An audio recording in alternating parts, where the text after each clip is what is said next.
Just today, I was looking at some of the literature on mycotoxins and mold and the different symptoms it can have on the body, especially when you're not even realizing you're being exposed to them.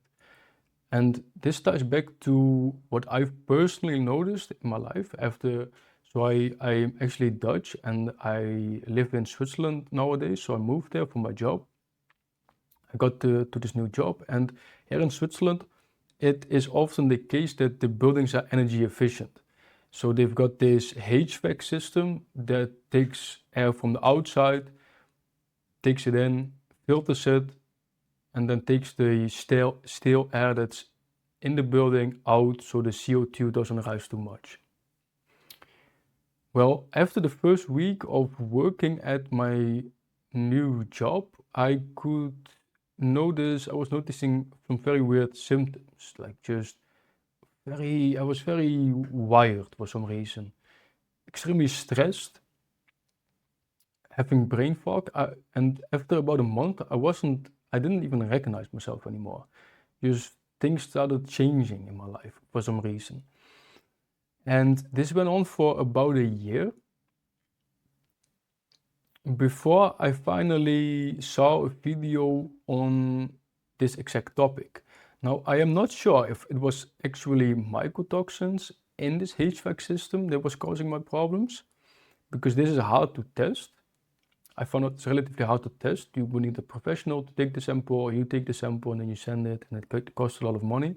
So I just decided to tell my boss, because we've got 2 locations to work at, that I would rather not work at this location anymore because I didn't feel right when I was there.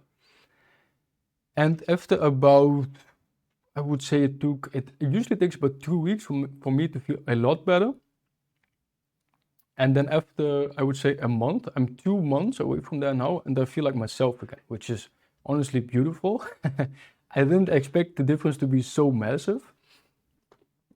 And I guess I wanted to use this kind of as a warning for you that there might be things in your environment that are actually causing your symptoms, right? So when you're, for example, you're living in a building with water damage, so living or working, you're living or working in a building that's got a HVAC system, so you're not actually filtering the air yourself.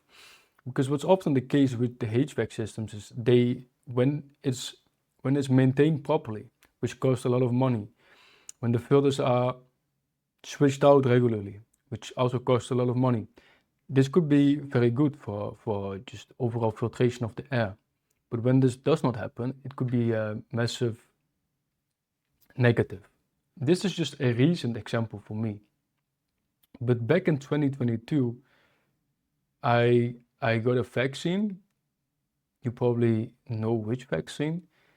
And then I also got very, very sick because of that. Just massive anxiety, brain fog, sleep problems with sleeping. And even though at that point there was a cause for that, right? The vaccination was the cause was, you cannot change that, right? It's not like I said, you can change your job location. It doesn't work like that. And for that, you need to find a way to stop the oxidative stress happening in your body.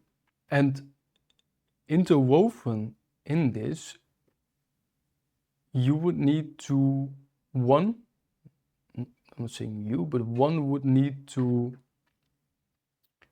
get the antioxidant reserves back. And antioxidant reserves, the building of antioxidant reserves is mainly dictated on the amount of NADPH you've got. So that's like a currency that your body uses to recycle your antioxidants so they can work again. So taking antioxidants it has poor evidence also in the literature. That is probably mainly because when you take something like glutathione as a supplement, as a pill, the body does not seem to actually use this glutathione, but it oxidizes the glutathione, and this oxidized glutathione then needs to be recycled by NADPH. But if your NADPH has been completely tanked by the oxidative stress that followed something in your life. For me, it was the vaccine, like I said. For you, it could be anything else, right? A period of sickness, a virus, or whatever. So a main goal would be to rebuild these currencies. And NADPH is one such currency. ATP is also an extremely important one. NAD plus is also a very important one. And by rebuilding these currencies, you will, I think, be able to support the systems underneath those currencies that will then lift the inflammation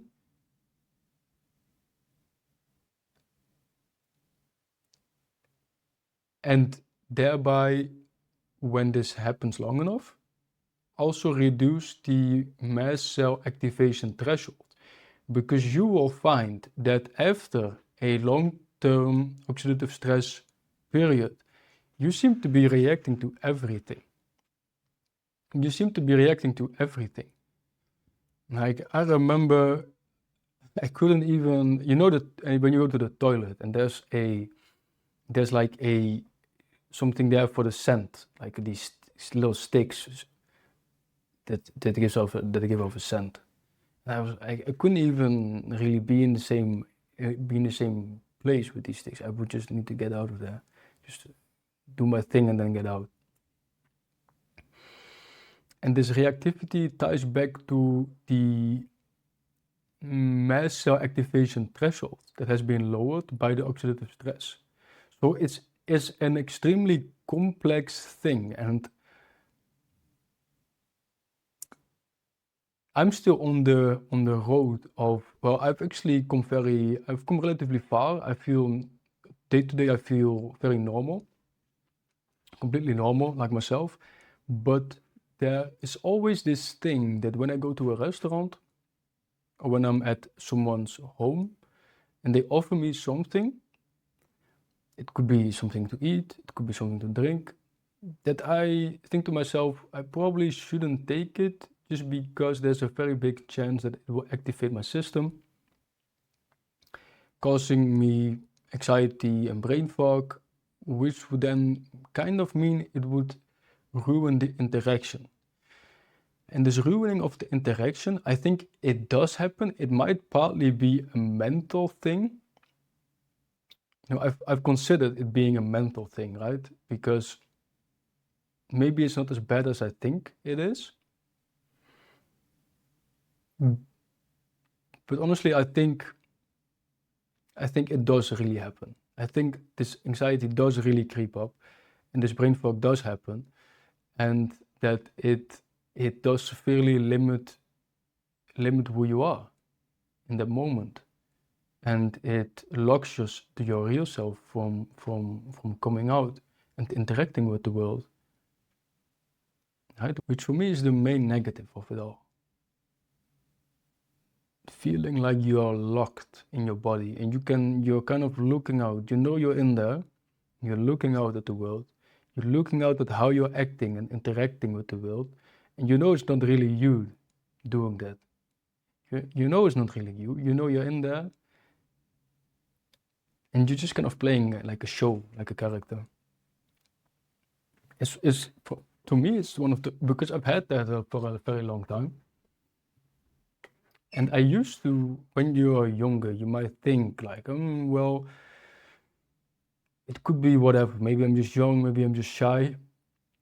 But my theory is that a lot of that is actually a system not working correctly.